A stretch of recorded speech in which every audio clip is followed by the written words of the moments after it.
بسم اللہ الرحمن الرحیم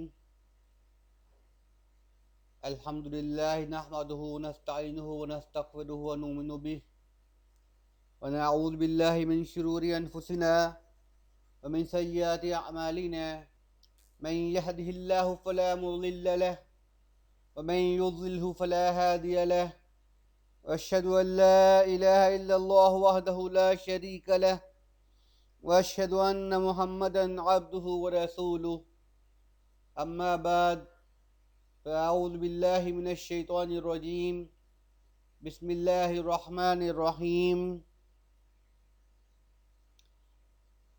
حاضرین اکرام، آج آپ کے سامنے سورۃ الفاتحہ کا مختصر ترجمہ اور تشریح پیش خدمت ہے۔ سورۃ الفاتحہ نماز کا لازم جز ہے، اور رسول اکرم صلی اللہ علیہ وسلم کا فرمان ہے کہ لا صلاۃ لمن لم یقرأ بفاتحۃ الکتاب، جو شخص کی نماز ہی نہیں ہوتی جو سورۃ الفاتحہ نہیں پڑھتا۔ تو سورۃ الفاتحہ چونکہ ہم ہر رکعت میں پڑھتے ہیں، اس لیے اس کے معانی سمجھنا ضروری ہے، تاکہ ہمیں معلوم ہو کہ ہم اپنے رب العالمین سے کیا مناجات کر رہے ہیں، کیا گوش گزار کر رہے ہیں۔ سورۃ الفاتحہ مکی سورت ہے، اور علامہ واحدی کی روایت کے مطابق یہ پہلی مکمل سورت ہے جو مکہ میں نازل ہوئی۔ سورۃ الفاتحہ کی 7 آیات ہیں، اور قرآن حکیم میں سورۃ الفاتحہ کو سبع من المثانی کا لقب عطا کیا گیا ہے کہ یہ وہ 7 آیات ہیں جو نماز میں بار بار دہرائی جاتی ہیں۔ سورۃ الفاتحہ کے اور بھی کئی نام ہیں، جیسے الشفاء اس کا مشہور نام ہے، ام القرآن یا ام الکتاب بھی اس کے دوسرے نام ہیں۔ تو سورۃ الفاتحہ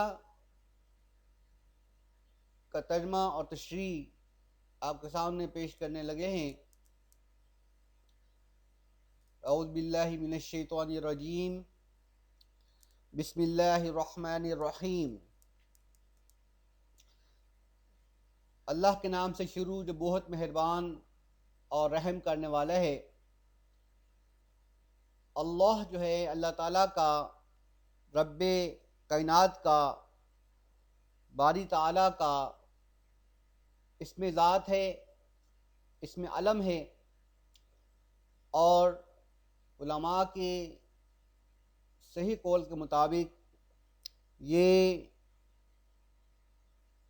کسی دوسرے لفظ سے مشتق نہیں ہے، کسی اور لفظ سے نہیں بنا، بلکہ جب سے انسان نے اپنے رب کو پکارنا شروع کیا ہے اس وقت سے وہ اسے اللہ کہتا آیا ہے، اس لیے یہ مشتق نہیں ہے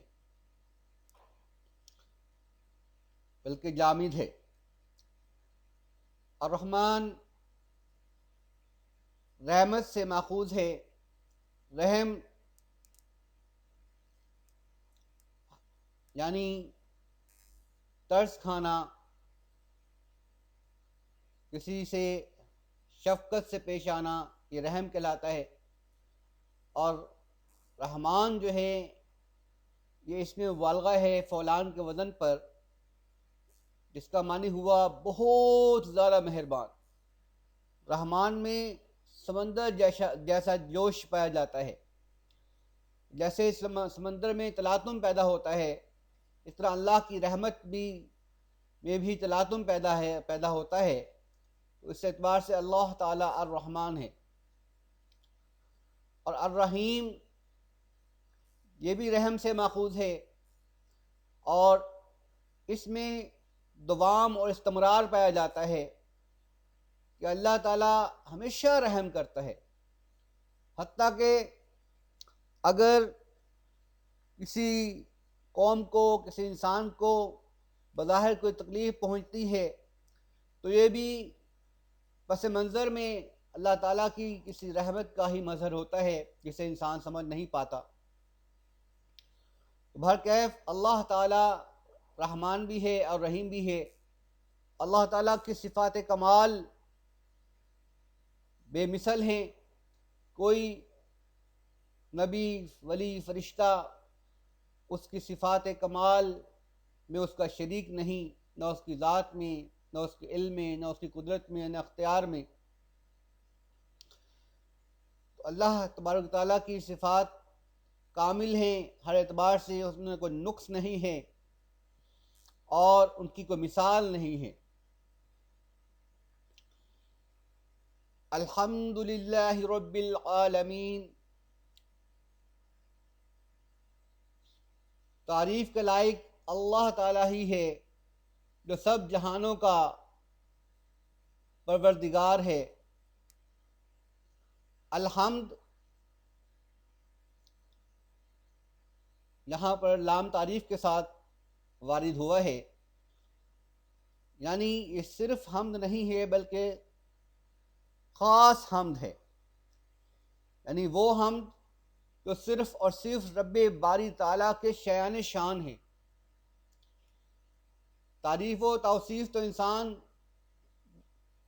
اپنے سے بڑے رتبے والوں کی بھی کر دیتا ہے، لیکن الحمد وہ تعریف ہے کہ جو رب کے سوا کسی اور کے شایان ہی نہیں، جو رب تعالیٰ کے سوا کسی اور کو سزاوار ہی نہیں۔ تو الحمد خاص تعریف جو صرف رب العالمین کے لائق ہے، جو کسی اور کے لیے مخصوص نہیں کی جا سکتی، اس حمد کا جو اہل ہے، اس حمد کے جو لائق ہے، وہ صرف اور صرف اللہ تعالی ہے۔ دیکھیے کہ سورۃ الفاتحہ کی ابتدا ہی توحید سے ہو رہی ہے، اور سورۃ الفاتحہ میں توحید کے تینوں پہلو ذکر کیے گئے ہیں، یعنی توحید ذات، توحید صفات اور توحید اختیار یا توحید عبادت۔ تو الحمدللہ میں در حقیقت صفات کمال کی توحید بیان کی گئی ہے، توحید فی صفات بیان کی گئی ہے، اور ساتھ ہی رب العالمین کی ترکیب استعمال کرتے ہوئے اللہ تعالیٰ نے توحید ربوبیت بھی بیان کر دی ہے۔ اور کیونکہ عبادت میں حمد باری تعالیٰ ہی بیان کی جاتی ہے، اس لیے توحید عبادت یا توحید فی الالوہیت بھی اس میں شامل ہے۔ تو اس ایک آیت یعنی الحمدللہ رب العالمین میں توحید کا سارا فلسفہ جمع کر دیا گیا ہے، توحید کا سارا عقیدہ اس ایک آیت میں بیان کر دیا گیا ہے کہ خاص قسم کی تعریف کے لائق صرف اللہ ہے، اور وہ اللہ وہ ہے کہ سب جہانوں کا پروردگار ہے۔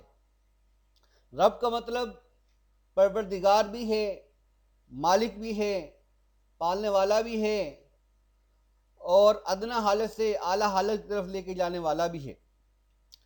کہ اللہ تعالیٰ نے کائنات کو عدم سے پیدا کیا ہے، ابتدا میں کائنات کچھ بھی نہ تھی، اور پھر رفتہ رفتہ اس میں اضافہ ہوتا گیا اللہ تعالیٰ کی مشیت کے مطابق۔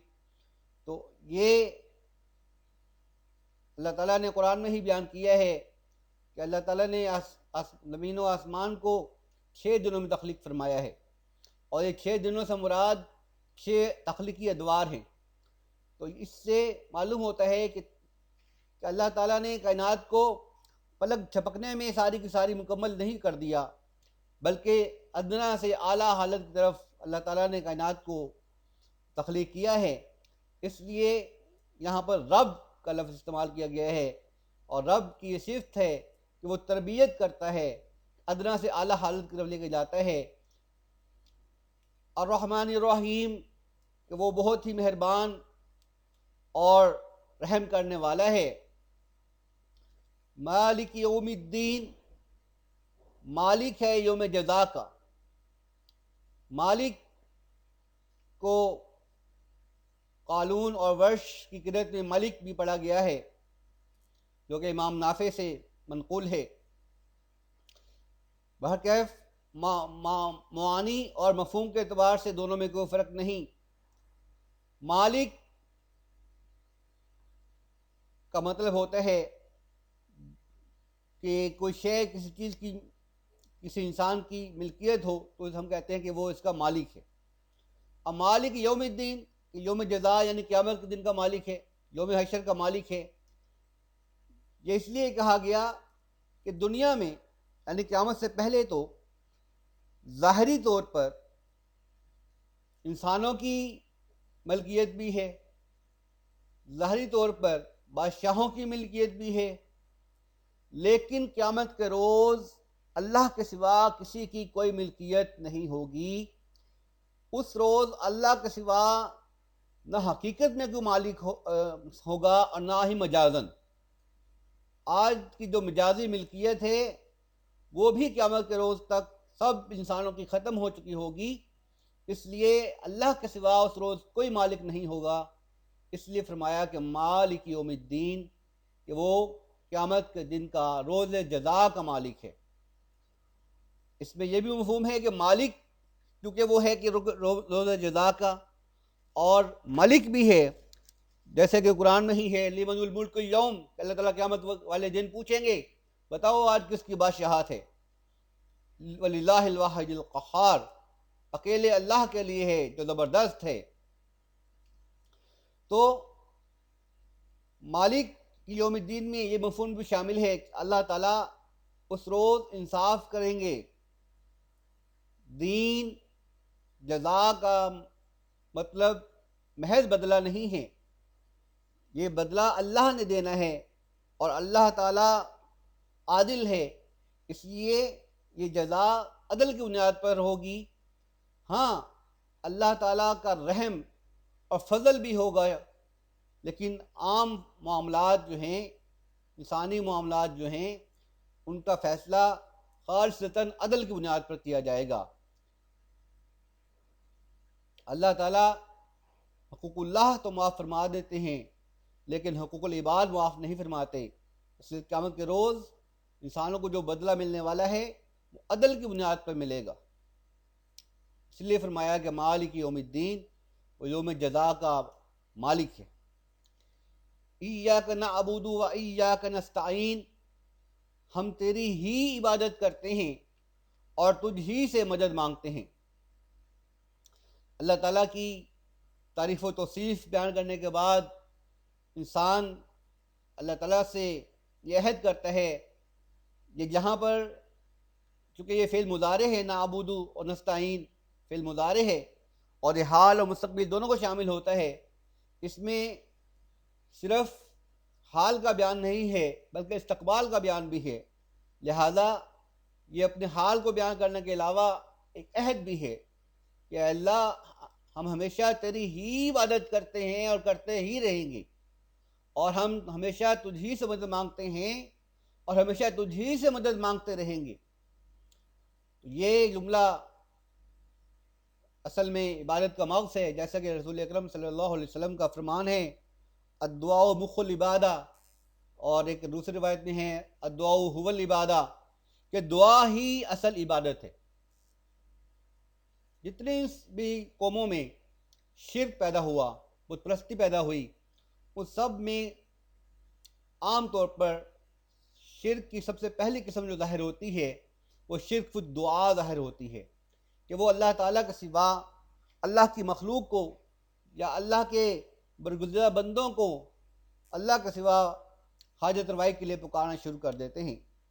تو اس لیے اللہ تعالیٰ نے ہمیں ہر نماز میں یہ عہد کرنے کا پابند بنا دیا ہے کہ ہم صرف اللہ ہی کی عبادت کریں گے اور صرف اسی سے مدد مانگیں گے، کہ ہم اللہ کے سوا نہ تو کسی کی عبادت کریں گے اور نہ ہی اللہ کے سوا کسی اور سے غیبی مدد مانگیں گے۔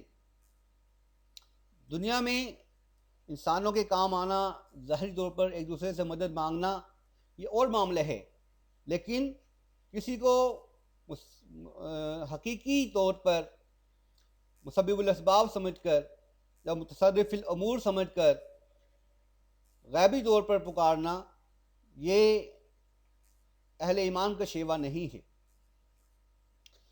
اہدنا الصراط المستقیم،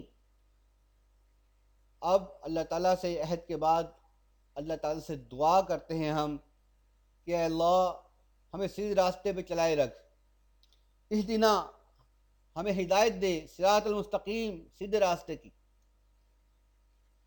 صراط الذین انعمت علیہم ان لوگوں کا رستہ جن پر آپ نے انعام فرمایا، غیر المغضوب علیہم ولا الضالین ان لوگوں کا رستہ نہیں جن پر آپ کا غضب نازل ہوا، اور نہ ہی ان کا رستہ جو گمراہ ہو گئے۔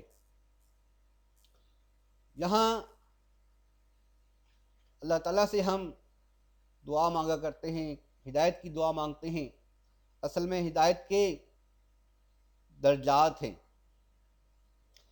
ہدایت کا پہلا درجہ ہے ایمان، یعنی انسان کو ایمان نصیب ہو جائے، اللہ تعالیٰ کی وحدانیت اور اس کے انبیاء کی رسالت اور آخرت پر ایمان انسان لے آئے، تو یہ ہدایت کا پہلا درجہ ہے۔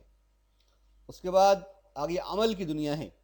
اس عمل کی دنیا میں انسان جتنا آگے بڑھتا جاتا ہے، ہدایت اصل میں اس کے درجات بڑھتے جاتے ہیں، ہدایت کے مراتب بڑھتے جاتے ہیں۔ ہدایت کا اصل ماخذ و منبع تو اللہ تعالیٰ ہی ہے، کیونکہ ہدایت اللہ تعالیٰ ہی دیتے ہیں۔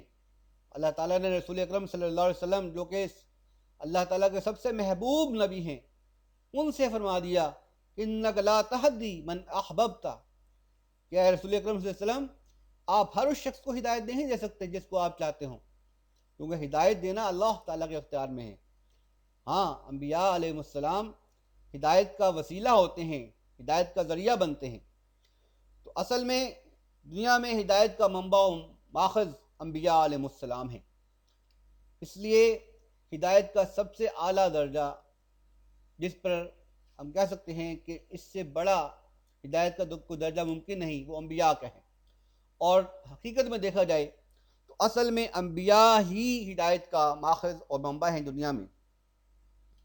اور ہدایت کا دوسرا درجہ وہ ہے جو کہ اللہ تعالیٰ نے ایک دوسرے مقام پر ہدایت کے درجات یوں بیان فرمائے ہیں کہ اولئک انعم اللہ من النبیین والصدیقین والشہداء والصالحین، کہ یہ وہ لوگ ہیں جن پر اللہ تعالیٰ نے انعام فرمایا ہے، کہ جو انبیاء ہیں، صدیقین ہیں، شہداء ہیں اور صالحین ہیں۔ میں نے عرض کیا کہ پہلا درجہ ہدایت کا ایمان ہے، نیچے کی جانب سے۔ دوسرا درجہ یہ ہے کہ انسان اعمال صالح اختیار کرے اور صالحین میں شمار ہونے لگے۔ تیسرا درجہ یہ ہے کہ انسان اپنے اعمال سے جہاں اللہ تعالیٰ کی رضا حاصل کرتا ہے، وہاں اپنی جان اللہ کی راہ میں نچھاور کر کے ثابت کر دیتا ہے کہ وہ صرف اللہ ہی کے لیے ہے۔ وہ اس آیت کا مصداق بن جاتا ہے، ان صلاتی ونسکی ومحیایا ومماتی للہ رب العالمین۔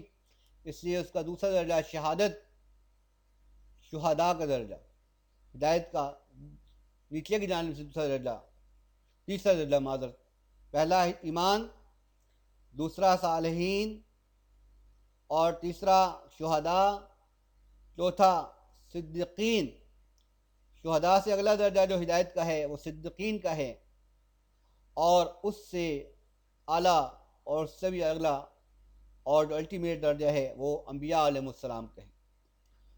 تو چونکہ انبیاء علیہ السلام کے صدقے سے نچلے طبقات کو بھی ہدایت ملتی ہے، اس لیے جب ہم کہتے ہیں کہ اہدنا الصراط المستقیم، تو اصل میں اس میں ہم دعا مانگ رہے ہوتے ہیں کہ اللہ تعالیٰ ہمیں انبیاء کے راستے پر چلا، خصوصاً رسول اکرم صلی اللہ علیہ وسلم آخر النبیین محمد رسول اللہ صلی اللہ علیہ وسلم کے راستے پر چلا۔